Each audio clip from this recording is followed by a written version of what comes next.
Black Corporation at it again. Yo, what's going on? So I have like an evening with the Xerxes. I know it sounds kind of like a freaky date, but I kind of wanted to just explore this with you and kind of, jump into the mindset of what makes the Xerxes such a special synth. It takes a lot of inspiration from the Elka Synth, a very rare Italian synth, and just flourishes upon that in so many different ways. So, before I have to send this thing back, let's just go ahead and jump into some of the sounds.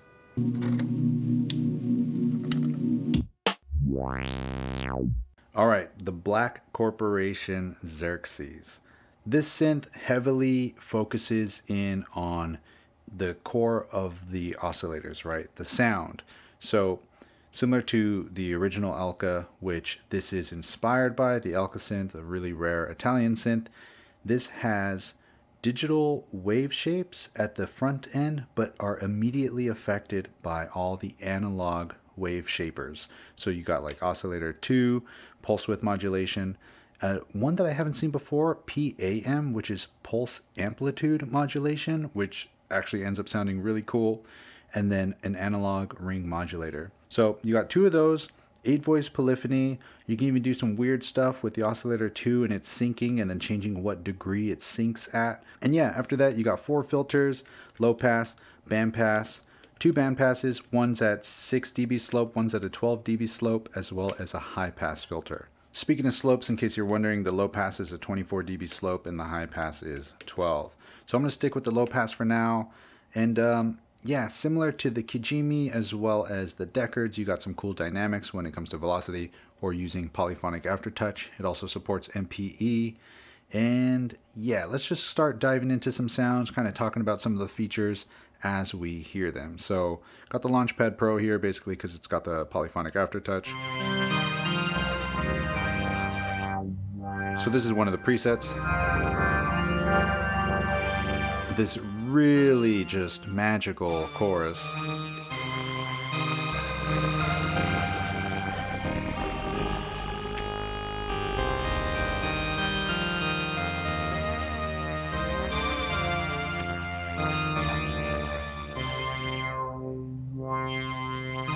So when kind of taking a look at this, you have the LFO section, which has 2 LFOs that have really been improved upon as opposed to the Elka. So you have A and B, which is the 2 separate LFOs controlling basically LFO A, LFO B, LFO 1, LFO 2. And you can apply, similar to the Kijimi update, and if you haven't seen that video, check this one out right here. You can apply independent depth of each LFO to the destinations. So let's say I wanted to send a little bit of some modulation to the low pass. I would say low pass and start turning this up as I hold this switch. Now I can adjust how fast that is. Cool, let's do saw.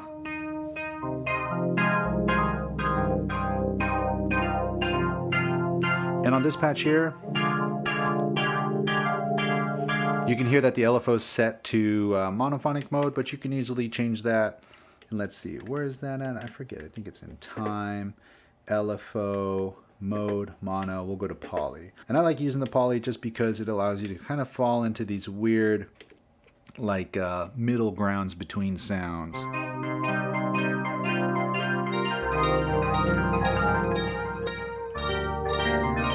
I think I'm clipping my H4n. Let's see.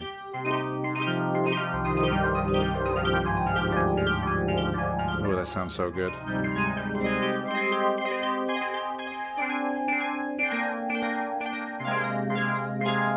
So then I can switch over to B and maybe make a slower version of B go to the filter as well.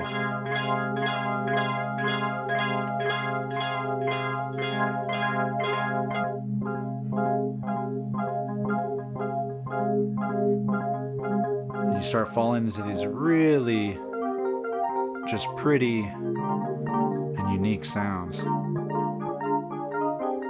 Throw a little reverb on this. Well, let's go to this third chorus. Oh, actually, speaking of chorus, so one thing that's great about this is there's also an added drift amount as well as its density. So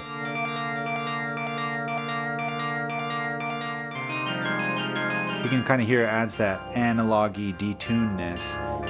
And this wasn't on the original, because the other thing about this is that the original, sure, it had the digital beginning into all the analog, as does this, where it's digital right there, but then after that it's analog VCA, analog wave shapers, analog filters, and just a bunch of, warmth is brought back. The original was pretty stable for the most part, but as with most analog synths, we want a little bit of uncertainty, right? That's kind of the sound that we chase. At least it is when it comes to me and utilizing the synths that I like. So having something like drift on a synth like this, that you can dial in a really nice sound, but then kind of give a little uneasy wooziness to it, is really, really nice. So let's take a listen to that. Oh, yeah.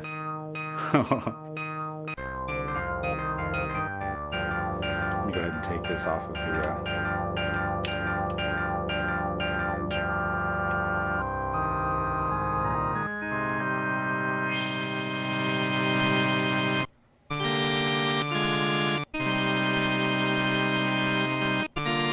All right, so now let's kind of focus in. I'm going to turn these down and let's focus in on oscillator 1.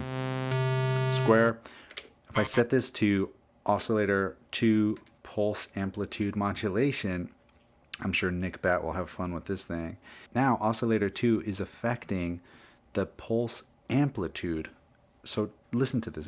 It's kind of hard to wrap your head around. It's just one of those things you have to listen to.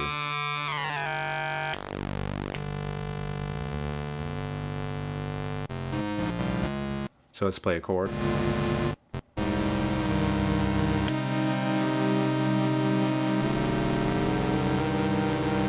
Find these nice sweet spots.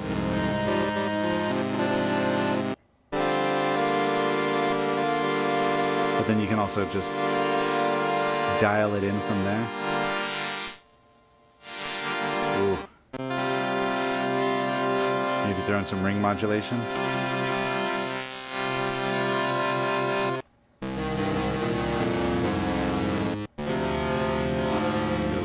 On there.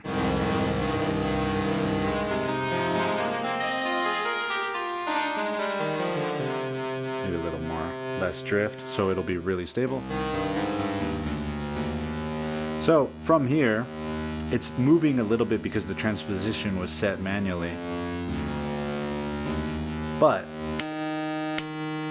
here's where oscillator 2 gets super weird. So oscillator 2 is currently syncing oscillator 1's pulse amplitude modulation, but I can turn on oscillator 2 as a sync as well, but then I can also change its phase point with this parameter here called degrees. So listen to this. You kind of just find these new positions that sound... Ooh.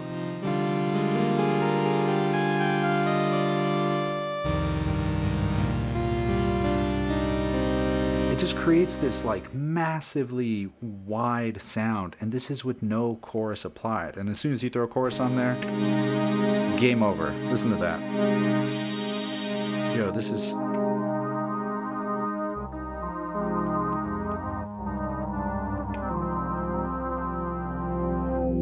man, this sounds so good. So again, with this syncing thing here, another thing that's really cool is I can say, let's send aftertouch. We have 30%, 60%, and then full. We'll do 60% to the phase. And the way this parameter works is either for LFO A or B, this aftertouch amount is acting as a gate, or basically an attenuator, to how much the depth is actually applied to its final destination. So if I turn this off, we can say LFO 1 or A, go to the phase, right? But then I can say with aftertouch. So if I press it lightly, there's a little bit. If I really press it down, you can really start to hear it happening.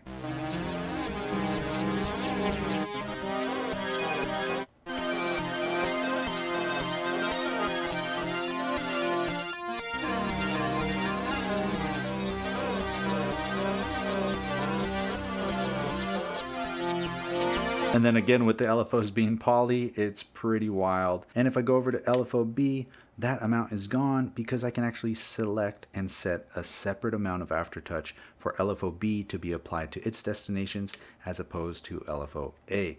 So that right there is more than enough modulation to get some really cool, unique sounds. But I'm gonna go ahead and clear this stuff out. Ba, ba, ba, da, da, da. Boom, so let's see where we're at now. So this already sounds pretty nar. Oh, and check this out. So Roman from Black Corporation was explaining this to me. If I turn on glide, I'm now setting, where is it at? To oscillator 1, 2, or both. Let's do to both for now so we can actually easily hear it. So looking at the glide amount, you'll see that it starts at 0 and it goes to -5 and +5. Little funky, right? The reason it does that is because I can say from here, now glide down into the note that I actually play. And at what speed?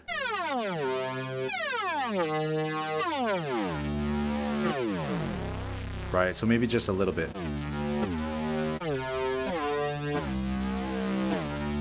But then if I only apply this to 1, and then a lot, you can hear how 2 is still syncing its pulse amplitude modulation amount, but not moving with this gliding. So it creates this really weird kind of unsynced version for a second and then eventually lines up correctly. So +5 does that. -5 starts from below the note and brings itself back up to that position. Ooh. If you do really slow, set the speed to max.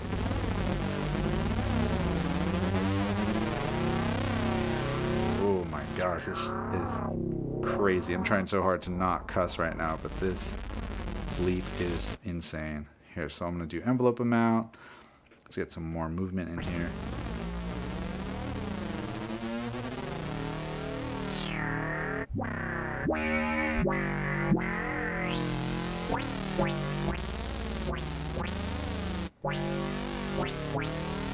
So then we got Portamento, as you would expect. Kind of basically glides between previous notes. Maybe I should make this not as intense. We'll do it on both oscillators. And the way the glissando works on here is it will actually go through semitones to reach that note. Let's see. You can kind of hear it there. Kind of creates for a unique, sound, if you will, for depending on different ways of how you want to glide or use portamento or glissando. And they can also be applied to either oscillator independently, 1, 2, or both. So, do with that what you will. So after all that, you really just kind of have the synth as you would expect. You got your dynamics, which of course is the velocity to either the filter or the amplifier. You also got aftertouch, the filter and the amp as well. Your amplifier envelope, as well as the filter envelope. And actually, speaking of those, you have like a latching mode. If I turn on hold, it'll just hold the notes. And then release will basically act as gate or just kind of skip the release cycle. So if I turn the release up, oh, well, you can hear how it sounds now. It's basically off, on, off. But if I have attack, these 3 stages still apply, but the release does not. But if I turn release on, this will then allow you to actually control the release. So that's another way to play if you want to get some more plucky sounds or some weird sounds out of this thing. You got a master tuning over here as well as a master detune, which is nice. And again, this modulation section kind of borrowed similar ideas from the Kajimi when it comes to setting individual sources. Basically, you have LFO 1 or 2, and you can select individual depths from either LFO 1 or 2, or A and B in this case, to each destination independently. And that's just a matter of holding it and turning the depth knob. All right, so let's really just kind of start sculpting some sounds and hearing what we can make out of this thing. I'll go to saw, turn up oscillator 2.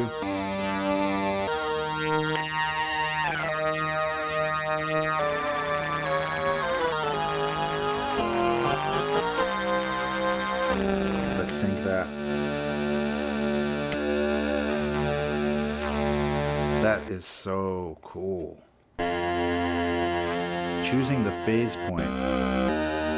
That's one thing I've never seen on a synth, as well as the pulse amplifier, the pulse width amplitude, or the pulse amplitude modulation on a synth. Yeah, does that even exist on any other synths? If it does, leave it down. Let me know. I want to learn about this a little more. Let's turn that on while we're at it.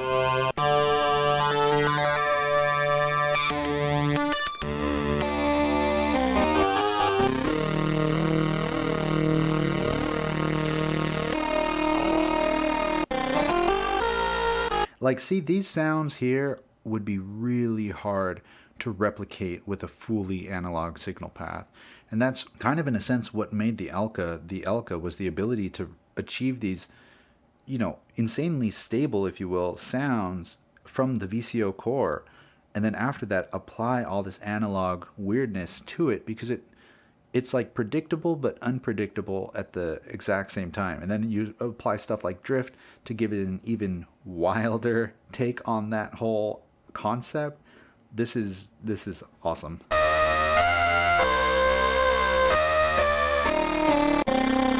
see, I'm gonna say just by a little bit, bring the filter down. Not so much resonance, we'll do a little bit of envelope, set our final point, attack.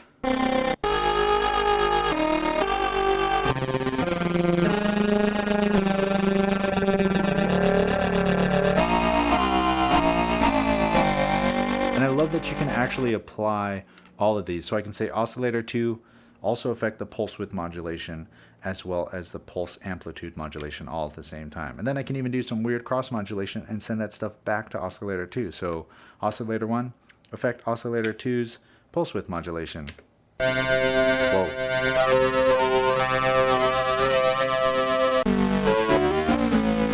Give it a little bit of glide, get some laser sound in there.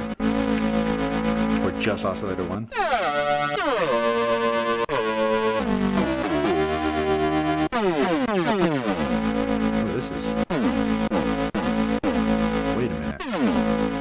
Actually, check out this preset I found earlier, which I really like, number 6. It's this beautiful bell sound.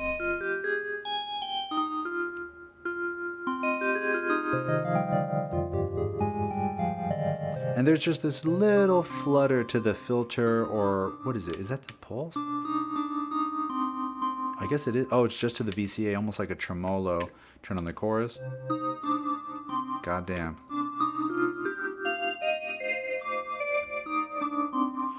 So that's just on A. I want to send B to both oscillator pitch. So let's get it really slow as well. And then drift it around a little bit.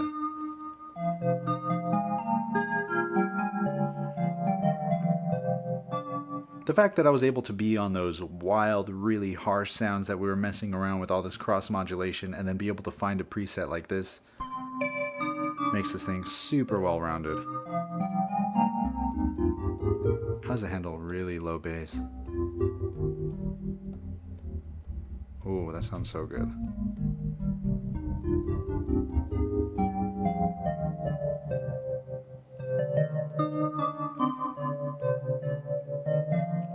Yeah, I mean, in terms of improvements as opposed to the original Elka, I 100% do not look at this as a clone. This is just a new iteration. Sure, it's inspired by that, but it's added so much to it. For example, polyphonic aftertouch, or the original didn't even have velocity sensitivity on its keys. This has velocity sensitivity, it's got poly aftertouch, even has MPE, that drifting thing, 2 LFOs with a lot more destinations as opposed to just one depth amount to all the settings that you set it to. This whole PAM thing is really intriguing to me. I'm really curious to see what else that's on. And last but not least, I mean, this oscillator 2 phase sync, changing the degrees of how it's synced. I mean, let's hear it on this patch again. You can kind of just get this. Turn this up a little. It just adds such a new character to your sound. So that triangle, let's also send it to the phase. Oh, that is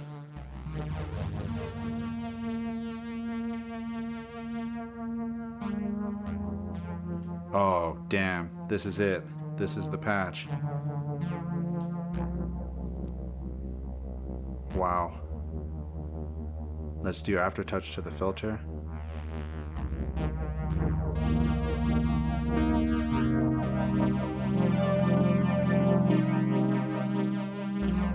And also, let's not forget, this incredible chorus that basically has me crying over here is analog.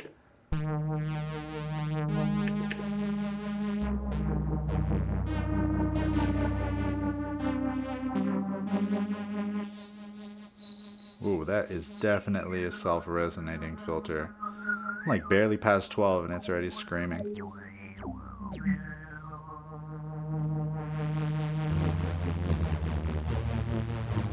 So now I'm going to go to LFO B. 30% of its aftertouch, go to the phase.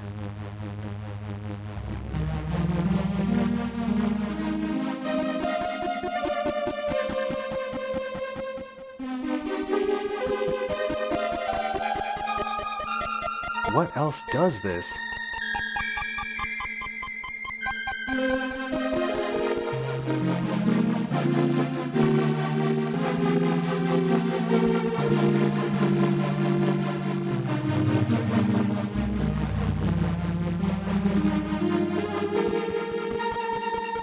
Oh man, this is so dope.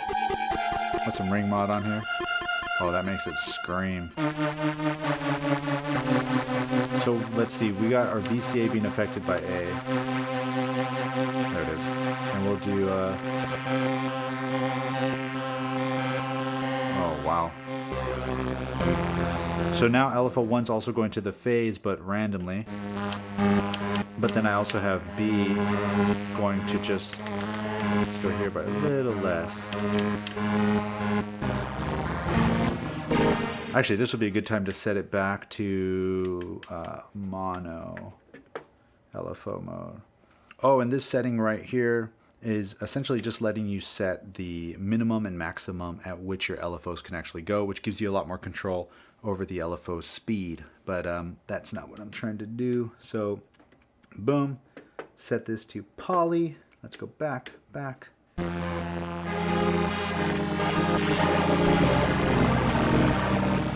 Listen to how wide this sound is. If you told me this was a 2 oscillator synth, I wouldn't believe you.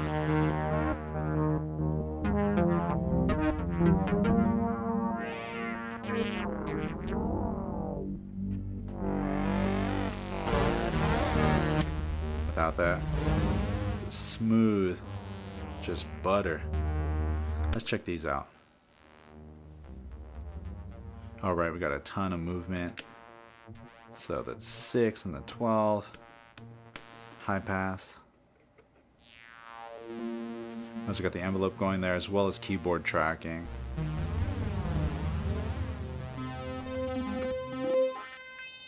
Go back to low pass.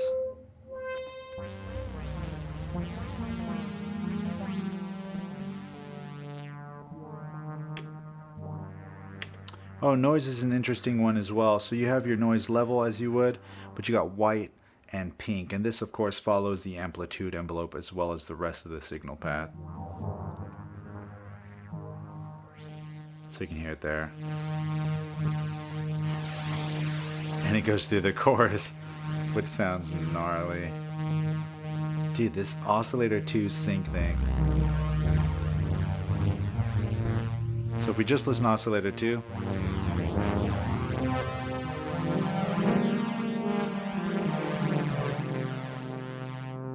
let's listen to just oscillator 1, which is the triangle. Ooh, with that noise.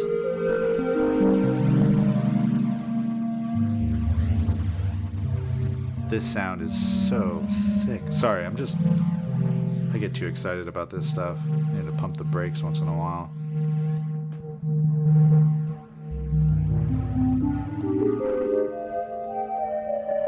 Someone needs to take this sound and recreate that underwater level on Donkey Kong.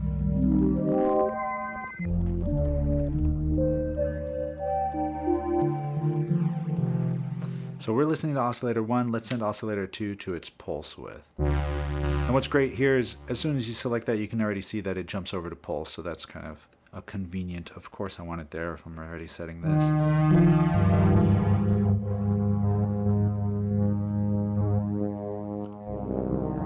And what's awesome is that this sync plays off of this as well as this.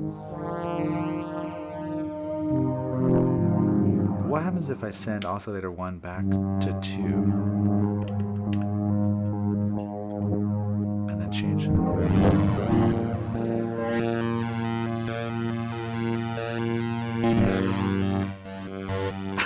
I have so much modulation going on.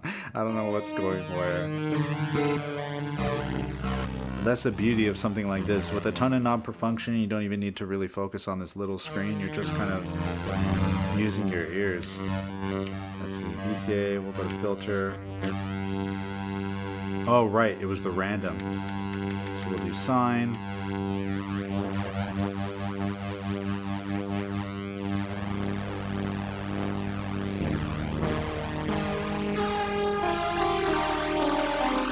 Even that right there. Okay, so I got a challenge for you, Xerxes. Let me go to the voicing, and I want to set this up to unison. And cards per voice, we'll do 4, sure. Yeah, why not?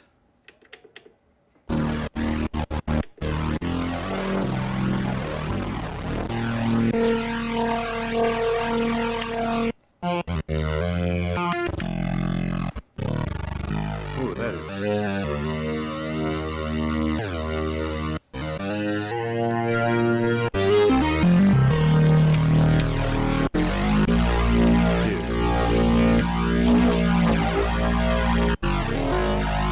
Moving this, yeah, we need some more modulation. This phase, I can't get over this. Do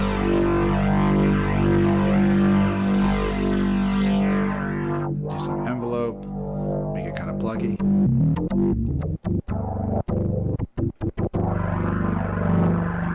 Me knocking.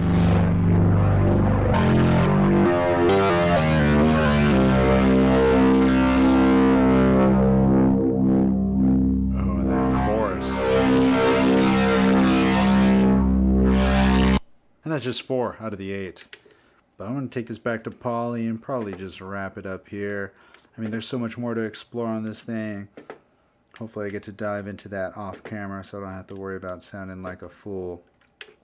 So let's see. There, we'll say one voice, back, back, back, boom, boom, boom. Oop, I also set the voices down. 8. Back, back.